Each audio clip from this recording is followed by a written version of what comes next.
Daniel, thank you so much for being here. And I'm glad that we're finally connecting. We met each other via Instagram, and I get to really view your stories and how much energy you put out there in raising awareness, in making sure that people, kind of find ways on how to recover, and the mindset. You're really big on mindset, right? Like on your Instagram stories, you do really kind of encourage a positive mindset during your recovery. Is that correct?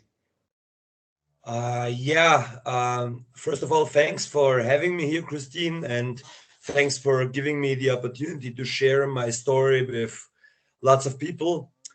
And as you said, yeah, I'm all about mindset uh, because I believe without a certain mindset, I wouldn't have been able to see things in the light that I saw them, and therefore wouldn't appear in the way that I am currently appearing in front of you. So yeah, mindset is probably I would say that it's the most important thing for any kind of success and good life. Therefore, Right.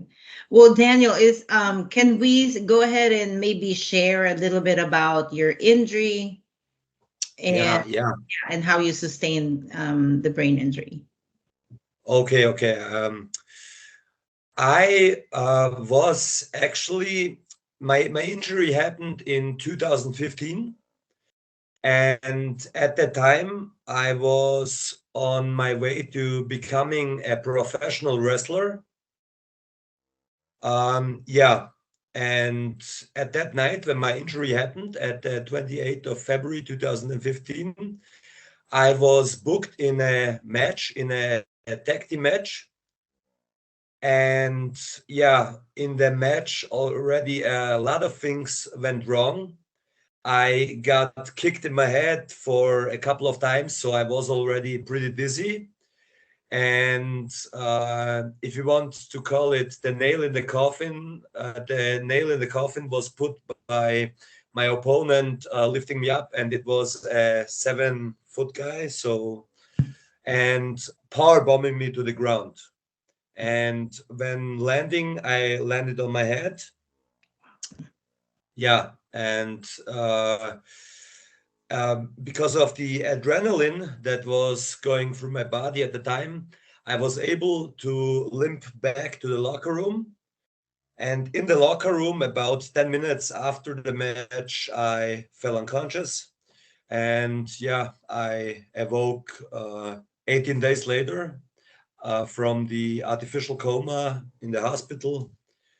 And that was basically when my journey of recovery started. And when I awoke from the artificial coma, I wasn't able to move my entire right side. And luckily, I was 23 years old at the time. So uh, the feelings in my right side came back pretty fast. And so we started with the early physical therapy. Mhm. And yeah, fast forward almost 7 years later, here I am. Wow, it's been 7 years. Now, those 7 years can probably seem so long, right? Uh, that's actually the funny thing about it. Uh, to me, it doesn't even seem that long. It doesn't Okay. even seem that long.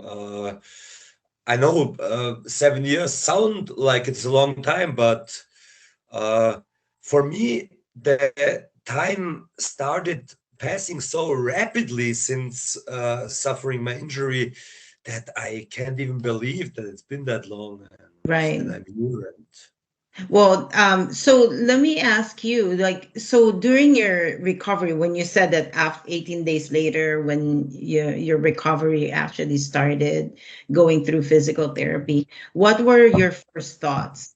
Because it sounds like you were very, very active before, and the injury definitely changed the pace of your life. Things that you do, what you get involved in. So what were the first thoughts in your head? I still remember the thing. When I woke from the artificial coma, I remember my mother being at my side and my then girlfriend, and I was constantly asking them what happened, and that went on for about 2 weeks after me awaking from the artificial coma because my short-term memory was pretty much damaged.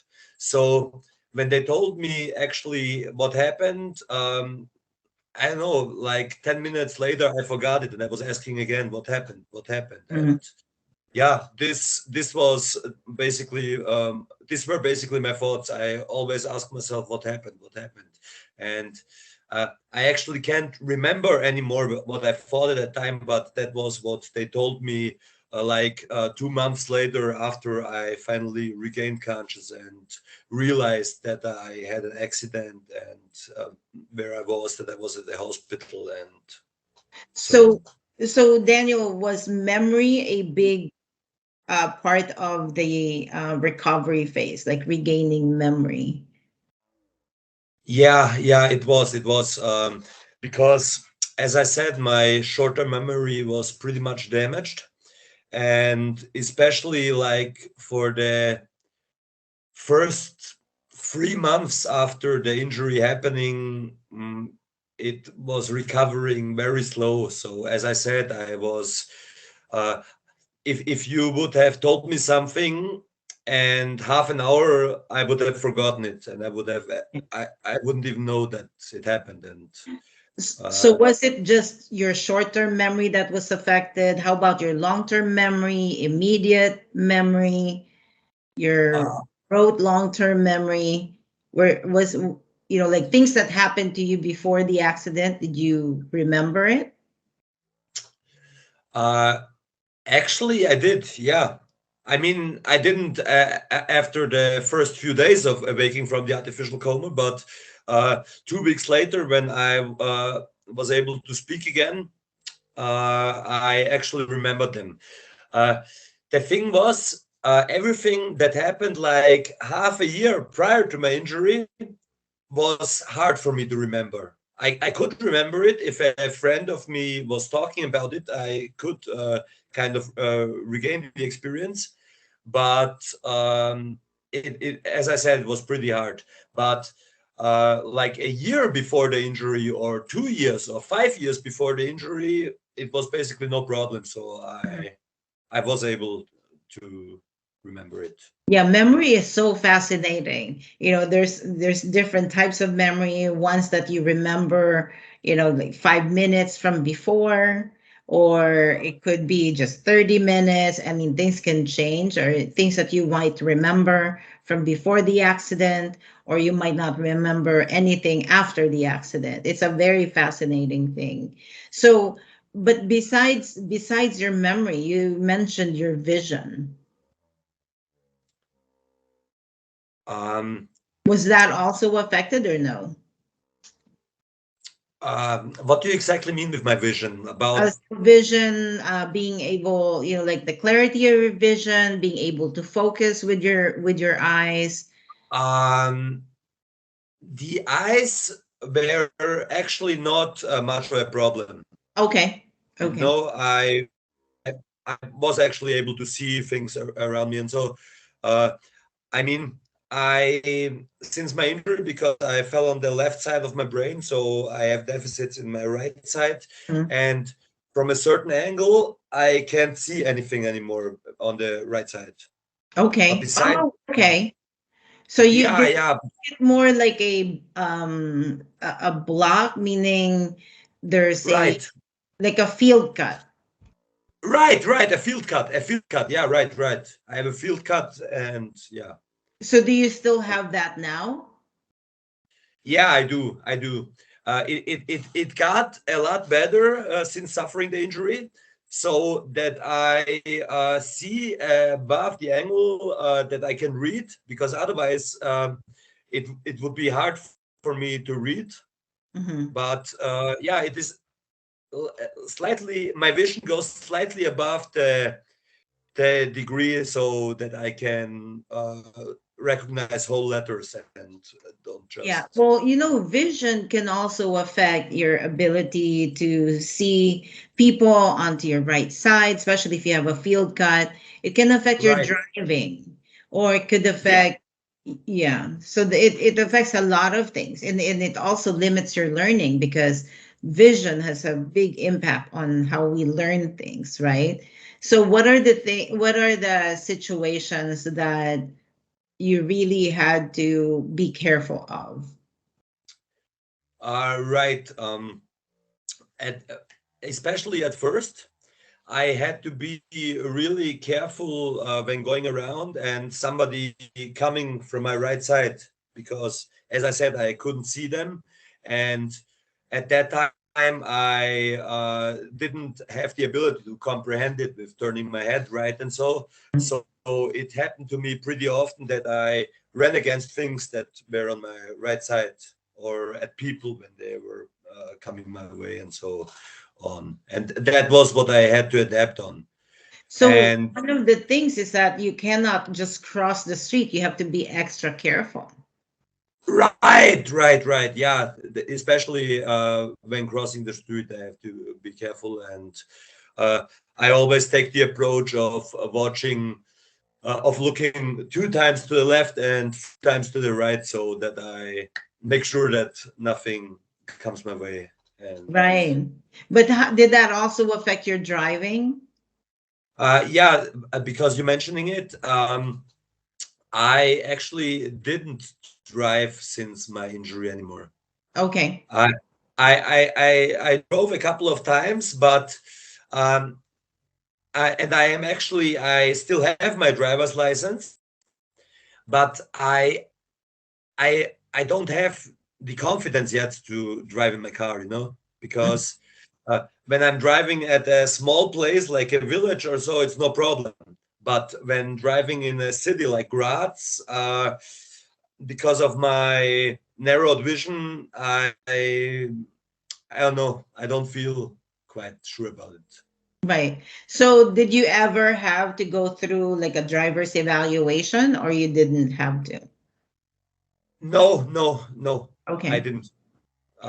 But if I when I decide to drive, when I feel like okay, it's time now, I will for sure contact a driver evaluation myself and just to make sure that Yeah, I'm and honestly, like for driving evaluation for people who doesn't know about that yet, it's they test your eyes, your vision, being able to focus, but it also has some has cognitive components to it. You have to have a good reaction time. You have reaction. to have Yeah, decision making, problem solving, memory. The processing speed is very important because you have a lot of cars zooming by and you have to scan, you have to know kind of what to do if someone cuts you off, and also being able to coordinate your vision and your cognition with your physical function. So there's a lot of functions going on at once. So I can understand why it is something that you really need to work up to doing again. So right. so let me ask you, Daniel. So once you were doing your recovery, or at least you started on your recovery, and you were going through your physical therapy, did you ever receive speech therapy, occupational therapy? Yeah, I did. I received speech therapy because I don't know if you see it in the video, but I got an air. Tracheotomy? Yeah, right. And therefore, I wasn't able to speak right after my accident. So, about the first 3 weeks of recovery, when my recovery started, I got speech therapy. But luckily, I was able to relearn it pretty fast. Hmm. And yeah, what was the second therapy you asked me about? So occupational therapy. Occupational. Is this like the fine? The hands. Yeah, They can work with you on your hands, your vision, yeah, yeah, be able to, they kind of prepare your meals, be able to be more right. independent in your days. Yeah, that was after the physical therapy, the most important therapy for me, Mhm, because as I said, I was basically, when waking after the artificial coma, I was numb in my right side. So I mhm. had to relearn grabbing things with my hand and uh, I don't know, tightening ropes and so on. So all the fine stuff, eating with a fork and a spoon. And Right. so, yeah, that was a pretty big focus on my recovery. Yeah. And actually, I had more difficulties with the fine tuning than I had with my walking at first. So, Right. Are you talking about the fine tuning in your hands? yeah, especially the hands, in the fingers and hands. Yeah, Right. occupational therapy, right? This Right. is, So yeah, let me ask you, Daniel, in terms of during that time you were receiving physical therapy, occupational therapy, and speech therapy. y- that's the time you actually realize, hey, my life has changed. yeah, yeah. What were your thoughts during that time? Uh, During that time, Or how did that affect you emotionally and mentally? mm, it it didn't affect me emotionally, mentally as much as you maybe think, Mm-hmm. because I had good supportive people in my life, and they were, from the moment I awoke from the artificial coma and I saw my friends on my side, my mother and all the good people, they weren't treating me any differently because of suddenly being disabled and not being able to walk. They made jokes with me like they did before the accident, and that gave me, yeah, a positive feeling about the whole situation. And uh, the doctors also said they they predestined that my recovery would be pretty good. So I was pretty optimistic. I Mm-hmm. was very optimistic about recovering. And so um, I it was seldom that I actually got in a depressed state or so because of the injury. Because Mm-hmm. as I said, I always had good people on my side. And Right. I actually think that having the right support is something that we don't recognize much in the recovery of clients or patients. And it's a huge deal.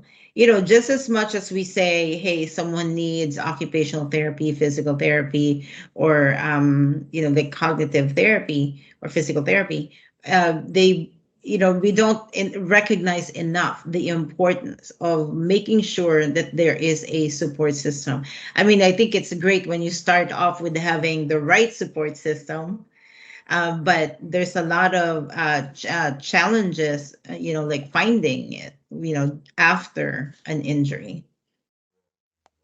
right, yeah, it it seems to that I was lucky to having had the people in my life before my injury, because actually after my injury, my my friend circle did change a bit, but it didn't change much because all the people that I had on my side back then are still on my side, and I still talk to them and see them, and yeah, I think it's and all. great, but you're absolutely right. You hit something right on the nose, that it's like your circle, your support system can change during the time of the recovery, because not everyone understands the changes that you have to go through after a brain injury.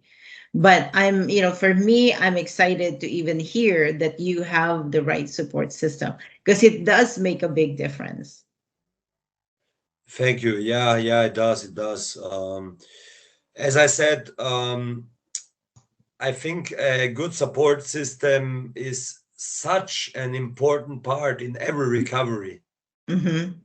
It And definitely is. It definitely is. Because now you have to deal with the change in your lifestyle, which is huge.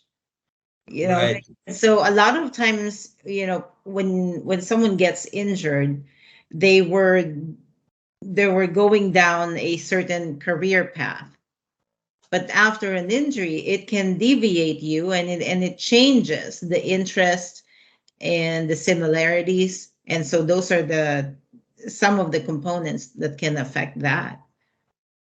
right. When speaking about career path, before my injury, as I said, my injury happened when pro wrestling, but this was actually at the time just a hobby of mine. My actual daytime job was I worked as a machinist on a power plant. So I had lots of physical work to do and carrying big things around. And obviously, I wasn't able to do this anymore after my injury. So I got into, mm, thanks to Austria's insurance system, I got into a rehabilitation program. And there I was able to do a whole new apprenticeship as an office clerk, basically. So, yeah, I I kind of switched my work from physical work to brain work in an office. So, That's interesting. And I know that we did not say this in the beginning of the recorded session, that Daniel is actually from Austria. So I wanted to know or learn a little bit about your insurance system. Is it free for all? Is it a universal insurance, or you have to pay into it? no, it is universal insurance. So once you start working, they automatically take the percentage of the money you earn in a month and you pay it into the insurance system. So when you have bad luck, like I had, and get injured, you automatically get carried by the insurance system, and they Oh, provide you with good um, medical things. And that's actually very interesting. So does it support your long-term needs? uh well, depends on it can support your long-term needs. Normally you get on sick leave when being injured, like I am, but Mhm. sick leave goes for the maximum amount of a year after the injury. And yeah, yeah, right. And if it takes longer to recover, like in my case, you must send a request to the insurance company and tell them, listen, I'm not able to work right now. Then you get an appointment to get checked by a doctor. And if he says, okay, you are not able to work, then the time gets longer that you get supported. So you Oh, lengthen your support time. And oh, like wow. in my case, you then get to choose for to do a second apprenticeship, or yeah, That's really interesting. That's really interesting. yeah. We in Austria, like we have kind of the best social insurance in the world. So Oh, wow. Yeah, we need, I and I asked that. I know that it's not part of the questions that I was going to ask, really, but it's no very problem. interesting because I think that, with brain injury, there's a lot of long-term consequences, and then, Right. it's not something that is usually covered.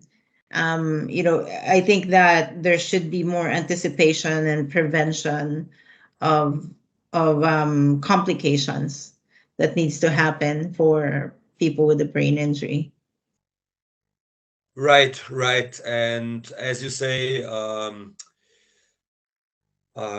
if if, for instance, my injury would have happened in my native country, Bosnia, I would probably be dead by now Mm, because they don't have such a social security system like in Austria. So I was very lucky to be an Austrian citizen when my injury right. happened. No, I think it's amazing.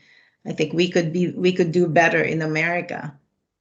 Yeah, that's what I always hear. In America, you don't have a social system like we do. So in America, you can pay for a social insurance for yourself if you want to, but Mhm. it's not you are not obligated to like in Austria, right? Right. No, absolutely. I think it started off with the concept of having a universal insurance, but it really did not pan out that way. So hopefully Right. it can improve even more in the future. Yeah, I hope for you guys too. I hope. Yeah, I mean, especially for the ones who are survivors of the brain injury, because I think that we're built to lengthen people's lives. But what about the quality of life of people after you prolong their life? It's such a different question. Right, right. Yeah, basically, I am very grateful, for having had such a luck in such a situation where Yeah, I think it's amazing. So I mean, and so Daniel, then when I think about, like you not being able to go back to what you were doing before, so right now you're doing an apprenticeship at a rehab hospital. um I actually finished my apprenticeship like a year ago. Yeah, and am currently at job talks for my new profession. Oh, nice. That's Yeah, yeah. So what is it that besides the mindset? I know that mindset really governs everything that we do, how we act, how we kind of resolve issues, build it's about building resilience. So what is it about the recovery besides mindset that was really important? Um Well, as I said, the most important factors for my recovery were my family, the support of Yes. my family, just knowing that I had them on my side, my mindset, and uh, reading and listening to other survivors. Hmm. And through them sharing their experience, getting a whole new perspective on my injury. Because as I said, I was in rehabilitation pretty long after my injury. And in the rehabilitation clinic, I saw other people who suffered similar injuries, but were a lot worse off than me. So they weren't as lucky as I was. They weren't able to walk on their feet. They were bound to wheelchairs for the rest of their life. And looking at them and seeing how happy they were, no matter their injury, they laughed genuinely. And seeing them being happy, even though with their conditions, made me realize what kind of lucky person I am to being able to walk on my feet and to train, lift weights, run. Yeah, that were also contributing factors to my recovery. Physical activity, Yeah. training, lifting weights, running, because every run took me back a little farther to my pre-injury state. And this was actually something that I made up with my physical therapist, because at first, after my injury, the steps to recovery were going pretty fast, Hmm. But after a year or so, they were getting slower and slower, and that's when we came up with, just because you don't see immediate improvement, it doesn't mean that it doesn't happen. So we figured out the metaphor. 10 millimeters are 1 centimeters, and 1 centimeter multiplied by 100 is a meter. And that's the way I look forward with recovering. Just because I don't see immediate results doesn't mean that they don't happen. They just slow. And uh, when looking back at the last 7 years since my injury happened, I actually see how much I have recovered. And I'm sure Right. if we would talk like 10 years from now, 10 years later, I would even see more changes. So Right. I think it's it's that quote that says doing is winning, right? Like you just have to keep moving forward and then you'll be able right, to right, you'll right. be able to see how far you've come. Right. Keep moving forward. There's a inspirational quote by Rocky Balboa, Sylvester Stallone. Um, that's how winning is done. It's about keep moving forward, Right. and Right. that is my life's attitude. I always think about it. Doesn't matter how slow you are, you just gotta keep moving forward. And um, yeah, that's another inspirational quote. If you can't walk, no, if you can't run, then walk. If Yeah. you can't walk, then crawl. But whatever Yeah. you do, keep moving forward. And this is what It's drives me, so I think. true. It's so true. Because I think that we not, I mean, I think in general, you don't have to have a brain injury to feel like sometimes, oh my gosh, my my life is in a standstill, or this is not working, this is not working. I think that if we focus so much on what's not working, it can really bog us down. And you don't need a brain injury to feel that, right? I mean, normal Right. feel that. Even now, there's a big movement on mental health awareness, which as it should. But I think that focusing more on what's not working versus what's working makes a big difference in your recovery. Right. It's all about mindset, as we said. Mindset. Right.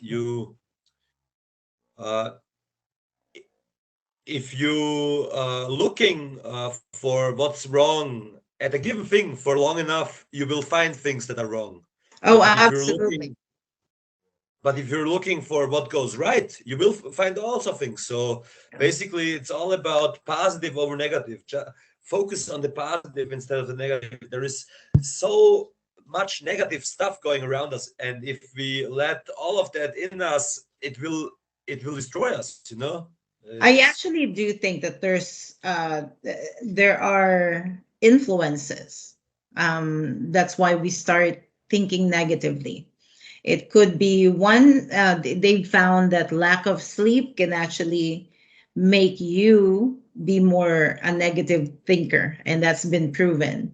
So not having enough sleep, well, you find people who haven't been sleeping grumpier. There are some people who would be okay with 6 hours of sleep, but what I know is that most of my clients, they would sleep 2 hours, 3 hours, 4 hours, or they would be getting up and down, and it's not a continuous sleep.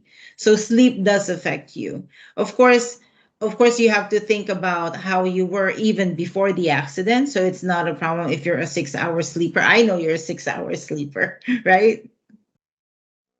yeah. I am. Did you find out through my Instagram stories? Yeah. Yeah.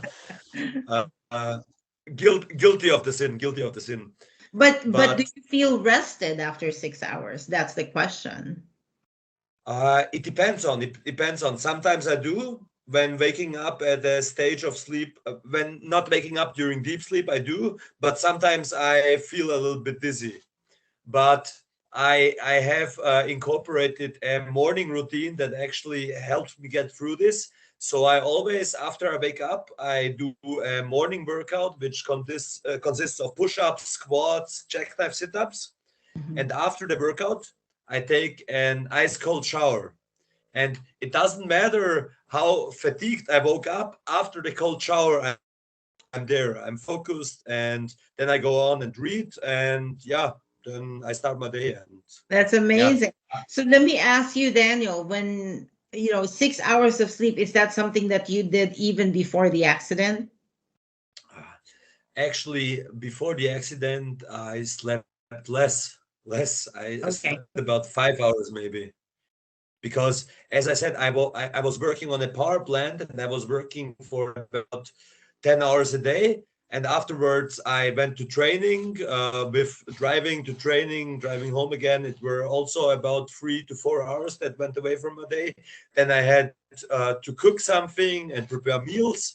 And then afterwards, I also didn't quite want to go to sleep right away. So I read a couple of things. And so I was always in my life. I was pretty low on sleep. I know it's a sin, and uh, No, it's okay, but I don't recommend it. I don't recommend it to anyone. But yeah, but like, so I just wanted to kind of say, there are certain things that affects, negative thinking. One of them is sleep, because we tend to be irritable, we're not as focused, or we're not as attentive to things.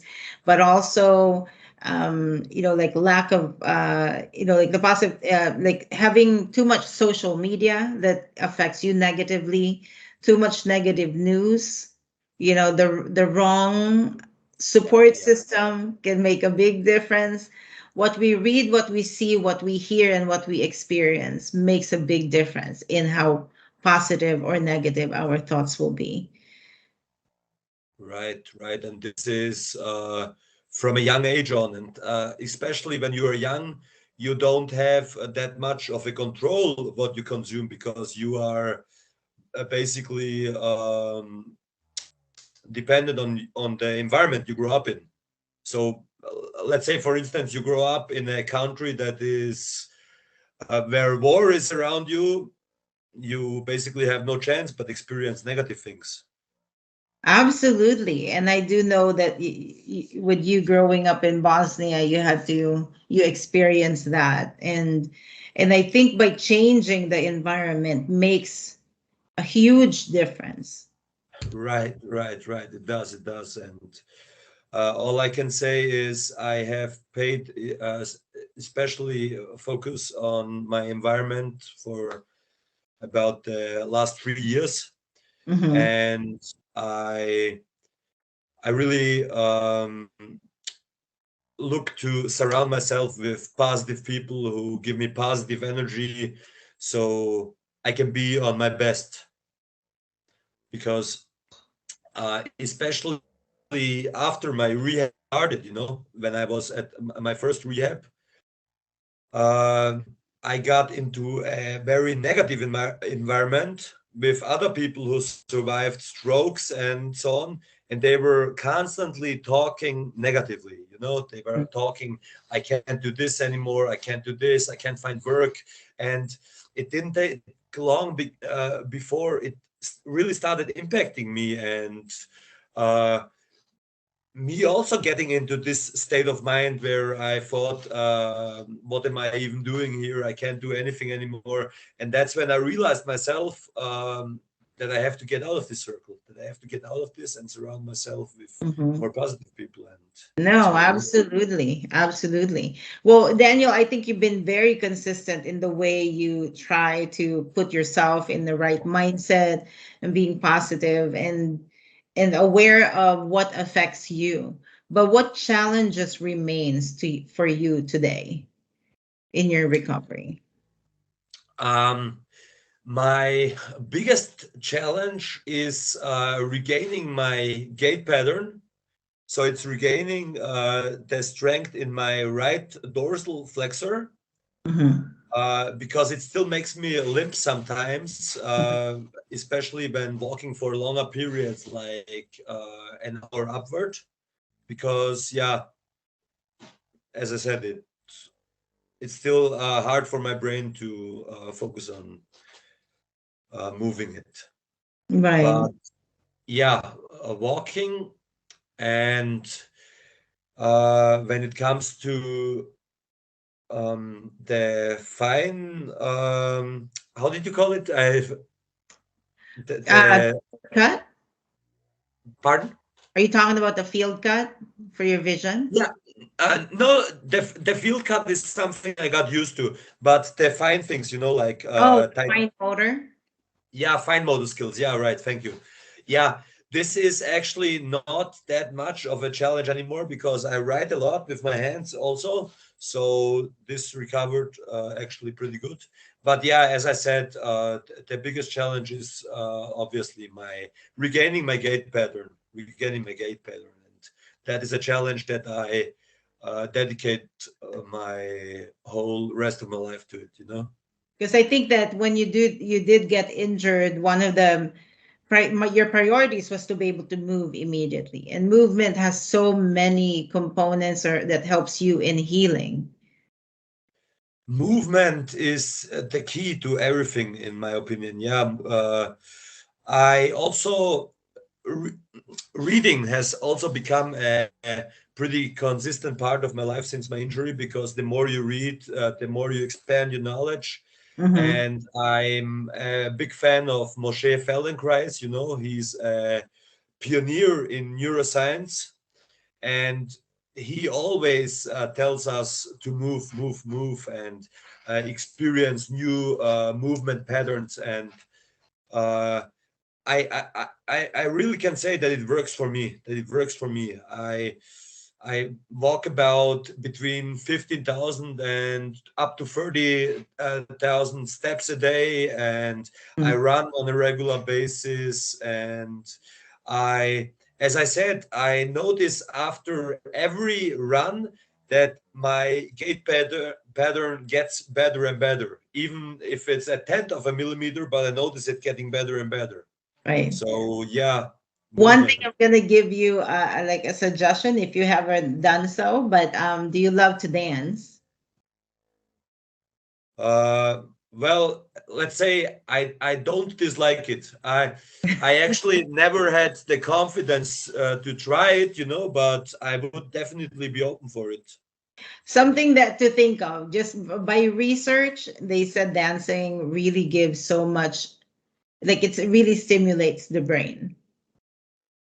I believe it. I believe Yeah. it. Yeah, yeah. It Because it there's opens. movement there, there's pattern recognition, there's anticipation of movement, planning, memory, especially if it's a kind of not a structured dance, but it's a choreographed dance, things like that.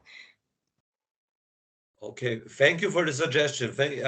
You're not actually the first person who suggested me to dance. So um, when going on my next rehab, I will talk to my physical therapist that he signs me up for a few dancing lessons because I Yeah, think that's we have this in the rehabilitation clinic.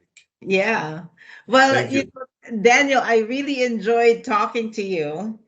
And I really thank you for spending your or Sunday afternoon with me. Uh, Christine, first of all, I have to thank. I want to thank you for giving me the chance to talk to such a bright audience and maybe to help someone improve their mindset and shift their mindset. And as I said, the pleasure was all on my side. And Well, Daniel, I hope this is not the last time that we're going to talk, because I think that there's so much that we could learn from you. I always learn from others, and I think talking makes a huge difference. it does, it does. And as you said, I also hope that this wasn't our last session and that I can share many more experiences with you and also brighten my knowledge from the things you told me about. And that's what it's all about. It's about conversations, having conversations with good people. And uh, I can see on your face that you are also a pretty positive and optimistic person. And these are the people I like talking to. And Oh, thank you. See, now you can also read energy in faces. It yeah, makes yeah. a difference because when I mentioned earlier, I've been treating patients for the last 30 years. And it's not that it's not easy, but it's hard to kind of really put yourself away from not feeling so much empathy, right? You know, that energy that you give out, you have to be able to give back to yourself. So so Daniel, I love to sleep. I love to sleep. I used to compete in bodybuilding, and I love to dance, and I love to laugh. That's something I could tell. I can tell if when looking at you that I love to laugh. Yeah. but, but but I hope you can tell that I love to laugh too. Oh, absolutely. Absolutely. Absolutely. I think you don't have to laugh to know that you have a really good energy. Thank you, thank you, thank you. This Yeah. is actually the biggest compliment someone can give to me, that I have a positive and energy, and that's what I want. I'm Absolutely. all about being positive, Yeah. positive over And negative. and you know, one of the things that my intention during this time was to really was to show how much it took to recover, because you are positive, but I also don't want that like I don't want people to undermine your healing, what you went through, because that took a lot of energy, focus, and determination and perseverance. So, but being positive doesn't mean it was any easier. No, no, it wasn't. And because you said uh, recovery, I didn't recover actually. I'm still in recovery. Right. Recovery is an ongoing process for the rest of my life. So, uh, Absolutely. yeah, it's like when recovering from an addiction, you are not recovered from it. You go through recovery every day. It's like every day is a new challenge, and uh, yeah, as I said, I surround yourself with positive people and do the things you're supposed to do. It makes a big difference. That's for sure. Right, right, right. Well, Daniel, thank you so much. And thank you for being here on a Sunday afternoon. Thank you, Christine. Thank you, and uh, keep being the blessing that you are Oh, for you people. too. Thank you, thank you. You too. I will, I will. All right. Bye, But thank bye. you so much, Daniel. I'll talk to you soon. Looking forward to it, Christine. Looking forward to it. Thank All right. you, and thank you Thank you. for all you people listening to this. And yeah, nothing else to say. All right. Thank you, Daniel. Talk to you Bye, soon. bye. All right. Thank Bye. you.